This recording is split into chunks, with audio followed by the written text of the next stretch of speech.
唐医生，最近有没有什么有趣的病例？给我讲一个呗。最近倒是有一个咳嗽的病例挺有趣的。刚来看吗？他看了第三次了，第三次呢，就基本上好了。那你经常治咳嗽，这有什么有趣的呀？对，这咳嗽是临床特别常见的，治好了呢也不奇怪。但是这个咳嗽的病人呢就挺有意思，病例很有意思。为什么呢？他这个咳嗽呢，一开始我第一次诊断他的时候呢，我心里我都觉得有意思，因为他的这个咳嗽啊，和以前我看的大多数咳嗽不一样。他呢就是有个特点，他只是要情绪一紧张、激动或有压力的时候呢，就马上就咳嗽。是咳了多长时间了？这个就是他特别的，而且呢，他嗓子呢老是给我指了指，特别堵得慌，咳的时间就长了，他已经咳了3年多了。他是不是新冠啊？新冠的后遗症啊？他说是3年前以后感冒了以后呢，咳嗽就一直都没好了，所以呢但是他这个就是久治不愈。那他是说他有这种嗓子堵的症状，那咱们学中医的肯定是没和气吧？那他有的医生呢，他看了医生都很多了，除了有一个医生开了，也认为是梅核气，开了半夏厚朴汤，开了以后呢，他吃了还是有一定的效果，他是以为好了会好，但是吃着吃着呢又没有效了，所以呢才来到我这里看。那我当时呢，因为我们这个优势呢，咱们诊断呢，摸脉吧？对我们这个全面的诊断，所以我就会对他的全身的五脏六腑啊，都是有一个脉诊的。所以当我摸脉的时候，当我摸到心脉的时候，我就明白了，因为他这个心脉，因为我别的脉的地方都摸了都没有，都有，但是呢，在心脉的这个地方呢，有明显的一个邪气在这里这我就有数了。所以你说你觉得他这个咳嗽是因为心的原因引起的？对，所以他这个倒是挺少见的。我摸到这个以后呢，我就要跟他说了，我说你这咳嗽啊是伤心引起的。我当时呢，就是因为我已经很确定了嘛，结果我这个话一说出来以后呢，这个小姑娘的眼泪就吧噔就出来了我就把纸巾递过去了，她就跟我讲了她这咳嗽的真正的起因，她本来只是想就说个咳嗽就完了。这是来看咳嗽的。对，她并不跟我想讲她这个咳嗽怎么来的。他自己可能也不知道这个咳嗽是怎么来的吧？他是不知道，但是当我说他伤心的话，他知道伤心啊。伤心他是知道的。对，他这个当时呢，就是先伤了心，有情感危机以后呢，感冒了以后好了，但是咳嗽就留下了，一直留到现在。那得有多伤心啊！是啊。我倒是听到，有一种胃咳，就是胃酸反流引起的咳嗽，但是心咳倒是没有听过。是没有听过呢，所以这个临床的医生啊，还有我们上课老师讲这种都是很少讲到的。那西医更是了，那这不是扯吗？心脏导致咳嗽会呢，心脏的心衰也会引起咳嗽。心衰也会引起咳嗽当然会呢，这个，但是它这个和心衰又不一样，它这个是跟情绪有关系对，所以这个呢就很特别。所以呢，我这个当时呢就是分析对了就是分析到点子上了。那咱们这个经典里面有没有哪儿讲心咳呀？所以这个咳论嘛，就是咳论对是在哪儿？我们《黄帝内经》里的《素问篇》有个专门咳论。我没有看过，来找一找，找了看一眼，在这儿呢，来我看一下，我来看看这个咳论是怎么写的。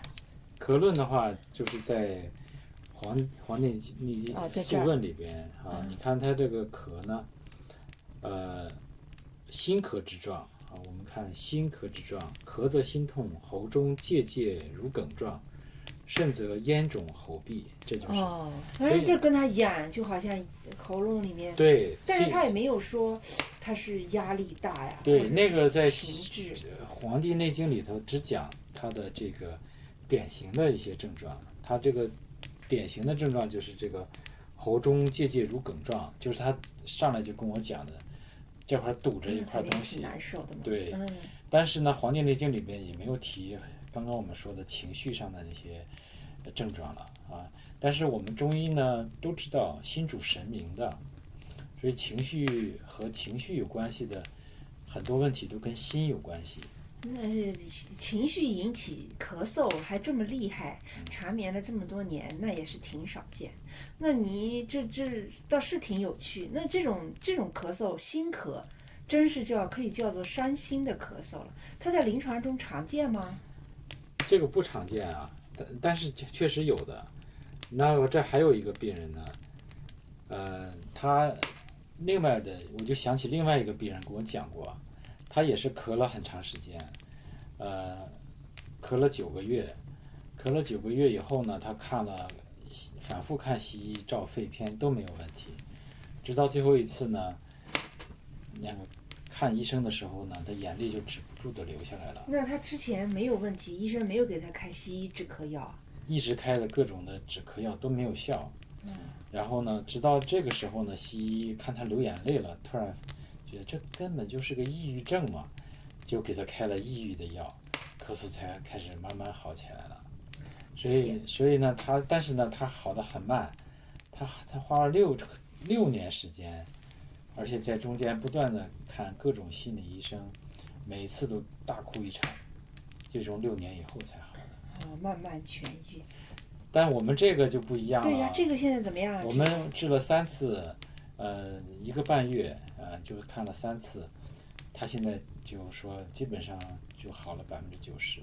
他的同事都经常问，哎，你现在怎么不咳嗽了？跟你一讲话你就一激动就咳，现在你咋都不咳了？就好了，基本上就好。而且我摸他的心脉，当时摸到的那个邪气，基本上都去掉了7、8成了。哎呀，太好了。那要是有的人他不愿意吃药呢？这种病针灸能不能治疗？这个病吧，彻底要好，就得吃药。比方哪怕他伤心，你看他伤心啊，他伤心就是我们经常说是心理的病，实际上他是有物质基础的。对吧？你看他这个，我在他的心脉上真正能摸到，你能摸到邪气，就等于说他感冒病毒，因为他伤心以后呢，心脏弱了，这个感冒病毒侵到心脏上了以后呢，就产生了情绪的问题啊。咳嗽只是他的一个表现而已。关键点是伤了心了。所以呢，这个的治疗呢，彻底治好的话，还是要吃药是最好的。我觉得彻底治好，还得把那个心结放下。那个心理治疗也挺靠谱的，但是这个时间太长。他现在，你看，经过吃药以后，脉上已经摸到他那个血走了7、8了，所以他等于是血走了，心结也散开了。会散开吗？也散开了。那你要是扎针的话，怎么治疗呢？那扎针的话，我们《黄帝内经》里头也有讲啊。有吗？对，因为《黄帝内经》主要是讲针法很多。就是皇帝问这个岐伯说：“那这个心咳怎么治呢？”就是岐伯就说：“治脏者治其枢，治腑者治其和，浮肿者治其经。”就是我们都知道，看他这个描述就知道了，枢啊、和穴、腧穴、经穴，这个就是在说五腧穴。那说五腧穴的话，那就是心脏是属于脏。心的五腧穴呢，就是它的神门穴，就是它的腧穴。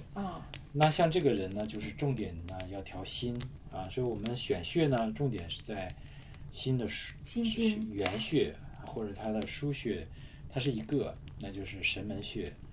那你从脉上来摸的话，它是有火的，有热邪的。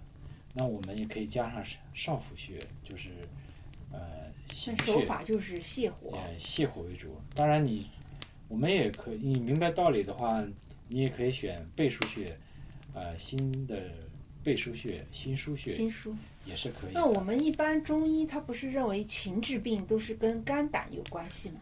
我们这个时候如果选穴的时候合并上选一些肝经的穴位，有没有什么治疗作用？这个是通过摸脉已经确定好了，这个就是心定位主病是在心上。那如果是在摸脉的时候，你摸到肝或胆上也有这样的邪气的话，你当然也要选择相应的腧穴来治疗了。原来是这样啊，谢谢分享。好吧，如果大家和我一样喜欢听唐医生讲这些临床中有趣的医案，别忘了点赞关注哦。或者你们有感兴趣的类型的疾病，也可以在评论区告诉我们。